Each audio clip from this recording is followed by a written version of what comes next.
जय हिंद, नमस्ते, वंदे मातरम। साथियों, मैं आकाश फिर एक बार आप सभी का स्वागत करता हूं समाधान स्टडी के यूट्यूब चैनल पर।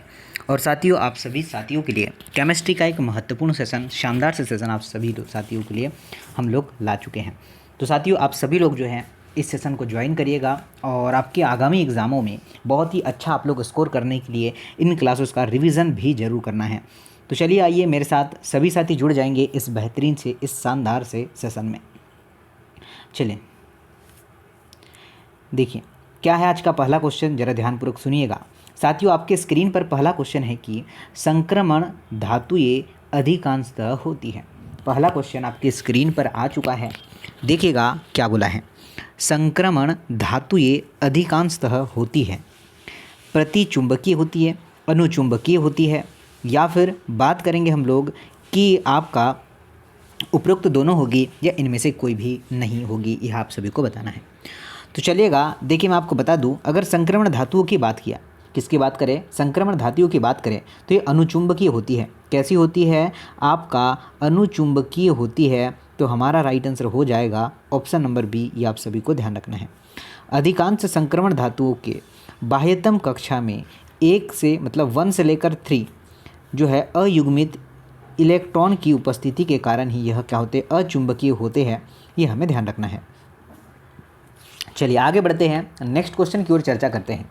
बोला है कि थर्मोस्टिक सेटिंग बहुलक बनाने के लिए फॉर्मल्डिहाइड के साथ क्रिया करने वाला आवश्यक यौगिक है। तो बेंजीन है, या फिर आपका फिनिलिन, या फिर होगा आपका एमीन है, या फिर होगा आपका बेंजिल्डहाइड और आपका फिनोन।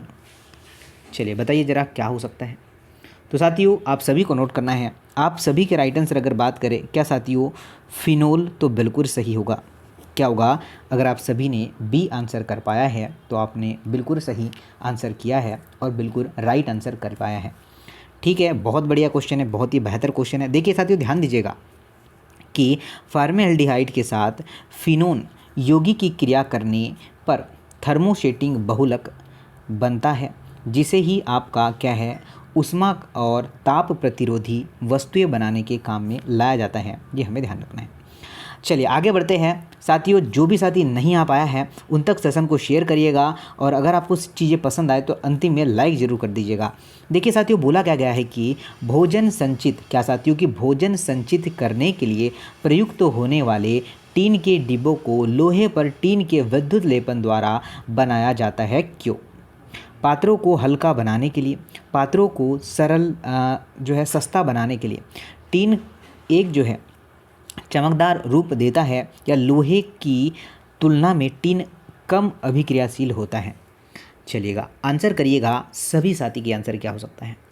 तो साथियों, आप सभी को बता दूं, अगर आप सभी के राइट आंसर आ पा रहे हैं ऑप्शन नंबर डी, क्या कि लोहे की तुलना में टीन कम अभिक्रियाशील होता है।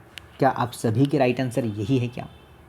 जी हाँ साथियों, काफ़ी साथियों ने यही आंसर चूज़ किया है कि भोजन संचित करने के लिए प्रयुक्त होने वाले टीन के डिब्बों को लोहे पर टीन के विद्युत लेपन द्वारा बनाया जाता है, क्योंकि लोहे की तुलना में टीन एक क्या है, टीन जो है कम अभिक्रियाशील होता है। ये हमें ध्यान रखना है। साथियों आगे बढ़ेंगे। बोला है कि नमक के घोल में सकारात्मक आवेशित कणों को क्या कहा जाता है? ऋणात्मक, धनात्मक, प्रोटॉन या फिर इलेक्ट्रॉन। चलिए बताइए क्या आंसर हो सकता है। बहुत ईजी क्वेश्चन है, आसान सा क्वेश्चन है, बेटर सा क्वेश्चन है। साथियों, अगर आपने लगाया है धनायन तो बिल्कुल सही आंसर होगा। क्या साथियों, अगर आपने लगाया है धनायन तो आपका बिल्कुल सही आंसर होगा कि नमक के घोल में सकारात्मक अवशोषित कण धनायन होते हैं। तो हमारा राइट आंसर क्या बन जाएगा? हमारा राइट आंसर बन जाएगा ऑप्शन नंबर बी। ठीक, समझ आई चीज़ें। चलिए एक बार सभी लोग थम्स अप करिएगा, हम लोग नेक्स्ट क्वेश्चन की ओर बढ़ते हैं। नेक्स्ट क्वेश्चन साथियों बोला गया है, ज़रा ध्यानपूर्वक सुनिएगा चीज़ों को, कि किसी तत्व का कौन सा गुण, किसी तत्व का कौन सा गुण परिवर्तनशील नहीं है, बोला गया है। ठीक है, क्या बोला है? परिवर्तनशील नहीं है। संयोजकता होगा, परमाणु भार होगा, तुल्यांकी भार होगा, या उपरोक्त में से कोई भी नहीं होगा। चलिए बताइए ज़रा क्या हो सकता है। तो साथियों, आप सभी को नोट करना है कि तत्व का कौन सा गुण परिवर्तनशील नहीं होता है। तो परमाणु भार होता है। क्या साथियों, परमाणु भार होगा। क्या यही आंसर आप सभी साथियों क्या आ पा रहे हैं? क्या सभी साथियों ने परमाणु भार आंसर लगाया है क्या? अगर लगाया है तो बिल्कुल सही होगा कि परमाणु भार तत्व का वह गुण होता है, परमाणु भार तत्व का वह गुण होता है जिसे अपरिवर्तनीय और भार जो है परमाणु भार तत्व की वह संख्या है जो कि आपका प्रदर्शित करता है कि तत्व का एक परमाणु कार्बन 12 परमाणु के 1/12 भाग द्रव्यमान अथवा हाइड्रोजन के 1.008 भाग द्रव्यमान के कितने गुना भारी होता है। ठीक है, ये ध्यान रखना है। चलिए आगे बढ़ेंगे और नेक्स्ट क्वेश्चन की बात करेंगे। तो साथियों बोला है कि मैग्नीशियम नाइट्रेट, मैग्नीशियम आयन और नाइट्रेट आयन समाविष्ट है, इसका सूत्र की बात करें तो इसके फॉर्मूले की बात करें, क्या होना चाहिए इसका फॉर्मूला? तो साथियों MgNO3 और होल ट्वाइस। तो आपका जो राइट आंसर बन जाएगा वो बन जाएगा ऑप्शन नंबर डी। चलिए, क्या सभी साथी सभी बंधु समझ पाए क्या? बहुत ही अच्छा क्वेश्चन है, बेहतर क्वेश्चन है और लगातार ऐसे क्वेश्चन आपको एग्जाम में देखने को मिलते हैं। चलिएगा आगे बढ़ेंगे और नेक्स्ट क्वेश्चन की ओर चलते हैं। बोला गया साथियों नेक्स्ट क्वेश्चन की वह प्रक्रिया जिसमें एक अधिक महंगी धातु, क्या बोला है कि वह प्रक्रिया जिसमें एक महंगी धातु को एक सस्ती धातु के ऊपर विद्युत की मदद से संरक्षित किया जाता है उसे कहते हैं विद्युत धातु कर्मक, या फिर आपका इलेक्ट्रोप्लेटिंग, या फिर इलेक्ट्रोमिंग, या फिर इलेक्ट्रो रेफाइनिंग। क्या आंसर होगा ये आप सभी को बताना है। तो चलिएगा हम लोग आंसर की बात करें। साथियों अगर आप सभी के आंसर आ पा रहे हैं इलेक्ट्रोप्लेटिंग तो बिल्कुल सही आंसर होगा। क्या होगा आप सभी के, अगर राइट आंसर की बात करें electroplating is a right answer. Electro जो है इलेक्ट्रोप्लेटिंग की बात करें तो इलेक्ट्रोप्लेटिंग वह प्रक्रिया है जिसमें एक अधिक महंगी धातु को एक सस्ती धातु के ऊपर विद्युत की मदद से क्या करते हैं, निरपेक्षित किया जाता है। ये हमें ध्यान रखना है। ठीक है, बहुत अच्छा क्वेश्चन है, बेहतर सा क्वेश्चन है। आगे बढ़ेंगे और नेक्स्ट क्वेश्चन की बात करेंगे। तो साथियों बोला है कि देश के धन के सूचकांक के रूप में, देश के धन के सूचकांक के रूप में उपयोग किए जाने वाला तत्व कौन सा है? प्लेटिनम, पारा, एल्युमिनियम या फिर सोना होगा। चलिए बताइए क्या आंसर होने वाला है। बहुत इजी क्वेश्चन है, हर बच्चा जानता है धन के रूप में, तो ये आता गोल्ड होगा। क्या होगा साथियों, आपका राइट आंसर क्या होगा? गोल्ड होगा। ये आप लोगों को ध्यान रखना है। चलिए उसी प्रकार से आगे बढ़ते हैं। साथियों क्या बोला है कि निम्न में से कौन सी धातु, निम्नलिखित में से कौन सी धातु शुद्ध अवस्था में पाई जाती है? निम्नलिखित में से कौन सी धातु शुद्ध अवस्था में पाई जाती है? कॉपर है, आयरन है, जस्ता है या फिर गोल्ड है, सोना है। तो आपका राइट आंसर क्या बन जाएगा साथियों? गोल्ड बन जाएगा। ये आप लोगों को ध्यान रखना है। ठीक है, क्या है, कौन सी अधातु शुद्ध अवस्था में पाई जाती है? तो गोल्ड जो है शुद्ध अवस्था में पाई जाती है। ये हमारा राइट आंसर बन जाएगा। उसी प्रकार से आगे देखिए, बोला है कि एस्क में मौजूद रेत, चूना पत्थर, आपका चट्टानी सामग्री जैसे आपका अवांछित धरती और शुद्धता को क्या कहा जाता है? धातु कर्मक, आपका आधात्री या फिर आपका निष्पादन या फिर आपका संशोधन होने वाला है। चलिएगा आंसर करिएगा सभी साथी की आंसर क्या हो सकता है। तो साथियों अगर आप सभी ने लगा पाया है क्या आध्यात्री, क्या होगा आध्यात्री, तो आपका बिल्कुल सही आंसर होगा, बिल्कुल राइट आंसर होगा। ये आप लोगों को ध्यान रखना है। एस्क में मौजूद रेत है, चूना पत्थर है, आपका जो है चट्टानी सामग्री जैसे कि अवांछनीय धातु को, अशुद्धता को क्या कहते हैं? आधात्री कहा जाता है। ये आपको ध्यान रखना है। साथियों उसी प्रकार से नेक्स्ट क्वेश्चन की अगर बात करते हैं तो क्या बोला गया है?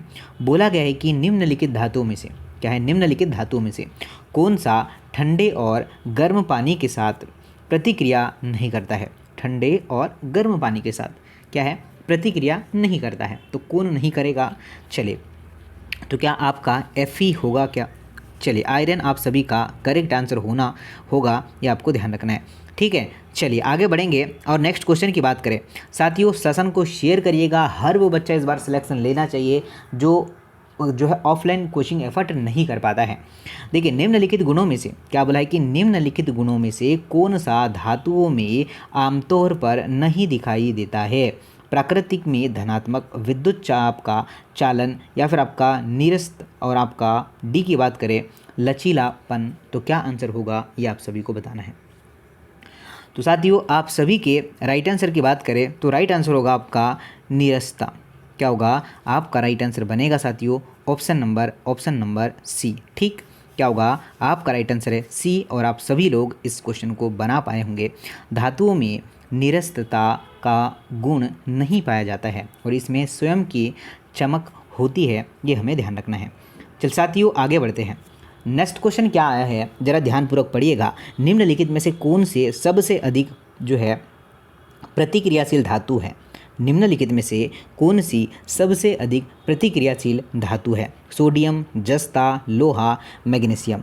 चलिए आंसर करिएगा और हर बच्चे का आंसर आना चाहिए। क्या है? हर बच्चे, सभी बच्चे का आंसर आना चाहिए। तो साथियों आपका राइट आंसर होगा Na। क्या होगा? सोडियम आपका बिल्कुल राइट आंसर होगा। परमाणु क्रमांक की बात करें तो 11 होता है इसका परमाणु क्रमांक। सोडियम सबसे अधिक प्रतिक्रियाशील धातु है और यह जो है जल है, वायु है और सामान्य ताप पर भी क्या करती है? क्रिया कर ऑक्साइड तथा आपका हाइड्रा ऑक्साइड बनाती है, ये हमें ध्यान रखना है। नेक्स्ट क्वेश्चन है साथियों आपका कि निम्नलिखित में से कौन सा पेंसिल में उपयोग किया जाता है? निम्नलिखित में से कौन सा पेंसिल में उपयोग किया जाता है? सल्फर होगा, इनमें से कोई नहीं है, हीरा है या फिर आपका ग्रेफाइट होने वाला है। चलिए आंसर करिएगा सभी साथी की क्या आंसर होगा। तो साथियों देखिए आप सभी बच्चों के राइट आंसर आ पा रहे क्या? ग्रेफाइट। क्या होगा? ग्रेफाइट आपका सही आंसर होगा, राइट आंसर होगा। क्या सभी लोग समझ पाए क्या कि पेंसिल में ग्रेफाइट का उपयोग किया जाता है और ये धूसर काले रंग का चिकना कार्बन अपरूप है। ठीक है, आगे बढ़ते हैं, नेक्स्ट क्वेश्चन की बात करते हैं। क्या बोला गया है कि ईस्ट का उपयोग खालिस्तान के उत्पादन में किया जाता है? क्या बोला है कि ईस्ट का उपयोग खालिस्तान के उत्पादन में किया जाता है? शर्करा है, इनमें से कोई नहीं, अल्कोहल या फिर ऑक्सीजन। तो साथियों आपका राइट आंसर है अल्कोहल। क्या राइट आंसर है? आपका राइट आंसर है ईस्ट का उपयोग अल्कोहल के उत्पादन में किया जाता है और ईस्ट जो है आपका अवायवीय श्वसन द्वारा ही शर्करे को अपूर्ण पाचन कर एथेनॉल और कार्बन डाइऑक्साइड उत्पन्न करता है, ये हमें ध्यान रखना है। एक दूरी है। अब देखिए क्या है एक दूरी? न तो धनात्मक नहीं ऋणात्मक होती है, सदैव ऋणात्मक होती है, सदैव धनात्मक होती है या फिर धनात्मक या ऋणात्मक जो है हो सकती है। चलिएगा आंसर आप सभी लोग बताना है कि क्या आंसर हो सकता है और सभी के करेक्ट आंसर आना चाहिए। आंसर तो आना चाहिए परंतु करेक्ट आंसर आना चाहिए। तो सदैव धनात्मक होती है। क्या होती है? सदैव यह धनात्मक होती है। क्या हमारा right answer option number C हो जाएगा क्या कि दूरी सदैव धनात्मक होती है? दूरी चाल अदिश राशियाँ है और इसकी मात्रक इसका जो है ऋणात्मक, ये कभी ऋणात्मक नहीं होती। दूरी कभी देखा है क्या आपने -20 किलोमीटर चढ़ा है? ठीक है, ऐसा कभी नहीं होता। ठीक है, तो दूरी हमेशा माइग्रेन नहीं होती। आगे बढ़ेंगे और ध्यान दीजिए साथियों क्या बोला गया है कि निम्नलिखित में से कौन सी, क्या बोला है कि निम्नलिखित में से कौन सी प्रतिक्रियाशील है जिसे केरोसिल में, ठीक है, केरोसिन में रखा जाता है? तो साथियों ये तो आप सभी को पता है कि सोडियम को जो है मिट्टी के तेल जिसे केरोसिन में रखा जाता है। ठीक है, बहुत ही अच्छा क्वेश्चन है, बेटर था क्वेश्चन है। बोला है कि अंडे का आवरण जो है किससे बना होता है? बिल्कुल बेहतर क्वेश्चन है। ठीक है, क्या है? बिल्कुल बेहतर क्वेश्चन है, CaCO3। कितने बच्चों हैं जिन्होंने CaCO3 ऑप्शन नंबर बी लगाया है? अंडे के आवरण कैल्शियम कार्बोनेट से बना होता है और यह जो है, ठीक है, यह जो है सफ़ेद रंग का वायु के लिए पारगम्य कवच होता है, ये भी हमें ध्यान रखना है। चलिए साथियों आगे बढ़ते हैं। एक्वारेजिया है, तो जो आपका सोना है ना, सोने को चमक कौन प्रदान करता है? तो एक्वारेजिया ही करता है। तो आपका जो राइट आंसर होगा कि 3HCl प्लस जो होगा 1HNO3। तो ऑप्शन नंबर क्या है? ए करेक्ट आंसर होगा, ये आप लोगों को ध्यान रखना है। साथियों उसी प्रकार से बोला है कि धुलाई के सोडे का रासायनिक सूत्र क्या है? धावन सोडे की अगर बात करें तो ये होगा आपका Na2CO3.10H2O। क्या होगा? डी आंसर करेक्ट होगा, ये हमें ध्यान रखना है। साथियों आगे बढ़ेंगे, नेक्स्ट क्वेश्चन नोट करिएगा कि 1 कैलोरी, क्या साथियों 1 कैलोरी तुल्य होती है। क्या होगा? तो ये किसके बराबर होती है, ये हमसे बोला गया है। तो क्या 4.2 जूल होगा क्या? बताइए, क्या सभी साथियों ने राइट आंसर किया है? ऑप्शन नंबर ए होगा क्या? जी हाँ साथियों, बिल्कुल आपका राइट आंसर है, बिल्कुल आपने सही आंसर चूज़ किया है। निम्नलिखित में से कौन सी सम इलेक्ट्रॉनिक की श्रृंखला नहीं है? ठीक है, क्या है? सम इलेक्ट्रॉनिक श्रृंखला नहीं है। तो आपका आंसर बता दूँ जो है वो होगा option number B, N3 S2 और Cl। Option number B correct होगा। क्या होगा? बी करेक्ट आंसर होगा। बेकिंग सोडा है, क्या है? बेकिंग सोडा है, क्या है बताना है। तो साथियों बेकिंग सोडे की अगर बात करें, किसकी साथियों? बेकिंग सोडे की अगर बात करें तो NaCH CO3। क्या राइट आंसर है? तो option number C correct answer है। क्या होगा साथियों? Option number C correct answer है, ये ध्यान रखना। फिर धावन सोडे को बोला है, अभी तो हमने क्वेश्चन हमने देख लिया है। क्या होगा? ऑप्शन नंबर डी होने वाला है।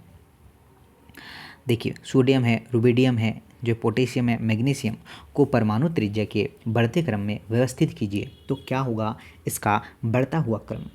क्या होगा इसका बढ़ता हुआ क्रम? तो साथियों आप लोग नोट कर सकते हैं कि Mg होगा आपका Mg, Na, फिर K, फिर Rb, magnesium, sodium, potassium, rubidium. समझ आया? ठीक है, क्या सभी साथियों को समझ आया क्या कि किस तरीके से क्वेश्चन हमें एग्जाम में पूछे जा रहे हैं, लगातार और बेहतर से भी।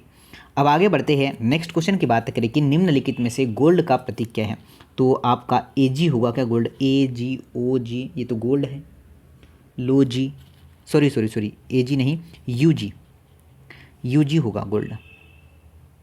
ठीक है, Ug होता है, Ag नहीं Ug होता है। ठीक, चलिए आगे बढ़ेंगे। साथियों बोला है कि ये किसका, ये तो धावन सोडा होता है। ठीक है, जो बेकिंग सोडा हम लोग बोलते हैं। ठीक है, क्या Na ये धुलाई के काम में आता है? जो अभी हमने देखा है धुलाई के काम में आता है ना, धुलाई वाला सोडा होता है। ओके, तो ये ध्यान रखना है, ऐसे ही क्वेश्चन लगातार आप लोगों से पूछे जा रहे हैं। चलिए, अगर सेशन आप लोगों को अच्छा लगे तो सेशन को लाइक करिएगा और सेशन को शेयर भी करना है। ठीक है, अपने साथियों के साथ सेशन को शेयर करिएगा। और ये धुआंधार जो आपकी स्टडी है ना, इस बार बेहतर होने वाली है। क्या बोला गया है कि मैग्नीशियम ऑक्साइड है। क्या है? मैग्नीशियम ऑक्साइड है, क्षारीय ऑक्साइड, न्यूट्रल ऑक्साइड, इनमें से कोई नहीं, या फिर एसिडिक ऑक्साइड होगा। चलिए आप लोगों के आंसर बताना है। तो साथियों क्या होगा आपका? क्षारीय ऑक्साइड। क्या होगा? राइट आंसर होगा क्षारीय ऑक्साइड। ठीक, ऑप्शन नंबर क्या है? ए करेक्ट आंसर होगा। ये सभी लोग को ध्यान रखना है। क्या बोला है क्वेश्चन में? बोला गया था कि मैग्नीशियम ऑक्साइड एक क्षारीय ऑक्साइड होता है और यह आपका औषधीय नमक, आपका अपच, पेट की गड़बड़ को दूर करता है ना। हम लोग इनो लेते हैं ना, उसमें क्या होता है? मैग्नीशियम ही होता है। चलेगा, आगे बढ़ते हैं। साथियों बोला है कि जब जस्ता सोडियम हाइड्रोक्साइड से प्रतिक्रिया करता है तब क्या बनता है? सोडियम जिंकेट और हाइड्रोजन गैस, सोडियम जिंकेट और जो है जल, सोडियम जिंकेट ऑक्साइड और हाइड्रोजन गैस, या फिर जिंक ऑक्साइड और सोडियम होगा। चलिए, तो आंसर बता सकते हैं क्या कि ऑप्शन नंबर ए होने वाला है। ठीक है, क्या होगा? सोडियम जिंकेट और हाइड्रोजन ऑक्साइड, हाइड्रोजन गैस होगा। ऑप्शन नंबर ए करेक्ट है साथियों, यह आपके लिए बहुत इंपॉर्टेंट है। पदार्थ का सबसे छोटा कण क्या होता है? क्या है? पदार्थ है। ठीक है, पदार्थ का सबसे छोटा कण क्या होता है? परमाणु, एक न्यूट्रॉन, एक इलेक्ट्रॉन, या एक जो है प्रोटॉन होगा। चलिए सभी लोग बताइए, क्या सभी साथियों ने ए आंसर लगाया है क्या? ठीक है, क्या होगा? एक परमाणु होगा। ठीक है, क्या है? एक परमाणु होगा, ये हमें ध्यान रखना है। ठीक है, नेक्स्ट क्वेश्चन की बात करें कि निम्न अधातुओं में से कौन सा गैसीय अवस्था में पाया जाता है? निम्न अधातुओं में से कौन सा गैसीय अवस्था में पाया जाता है? इनमें से कोई नहीं, उपयुक्त दोनों में आपका क्लोरीन होगा और आपका जो है नाइट्रोजन होगा। चलिए बताइए सर क्या आंसर हो सकता है? तो नोट करिएगा, आपका क्लोरीन भी होगा और आपका होगा नाइट्रोजन भी होगा। मतलब सी और डी दोनों ही करेक्ट आंसर है। आगे बढ़ते हैं कि निम्नलिखित में से कौन सी उत्कृष्ट धातु है? निम्नलिखित में से कौन सी उत्कृष्ट धातु है? कॉपर है, एल्यूमिनियम है, आयरन है, या फिर सोना होगा। चलिए बताइए ज़रा क्या आंसर हो सकता है। ठीक है, क्या आंसर होगा ये आप सभी लोग को बताना है। तो साथियों आप सभी के राइट आंसर की बात करें तो गोल्ड होगा। क्या होगा? सोना होगा साथियों, ये हमें ध्यान रखना है, ये बिल्कुल राइट आंसर होगा और ये आप लोग को ध्यान रखना है।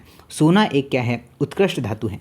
सोना क्या है? एक उत्कृष्ट धातु है और ये अत्यंत चमकदार तथा मूल्यवान धातु है। ये भी हमें ध्यान रखना है। बहुत ही अच्छा और बहुत ही शानदार और बहुत ही बेहतर सा क्वेश्चन था आपके स्क्रीन पर। तो साथियों ये केमिस्ट्री के 30-40 क्वेश्चन आपको लगातार जो है कम समय में अधिक से अधिक कंटेंट दिया जा रहा है। तो आप सभी से चाहूँगा कि हमारी कोई भी क्लास मिस मत करिएगा। चलिए चाहे रिकॉर्डेड हो चाहे लाइव हो, हर क्लास में एक बेटर, एक शानदार, एक महत्वपूर्ण कंटेंट आपको दिया जा रहा है। और साथियों हमारे टेलीग्राम चैनल समाधान स्टडी को ज्वाइन होना मत भूलिएगा। आप सभी के लिए जो नोट्स है, PDF है, यही ग्रुप में अपलोड की जाती हैं। Thank you very much. जय हिंद।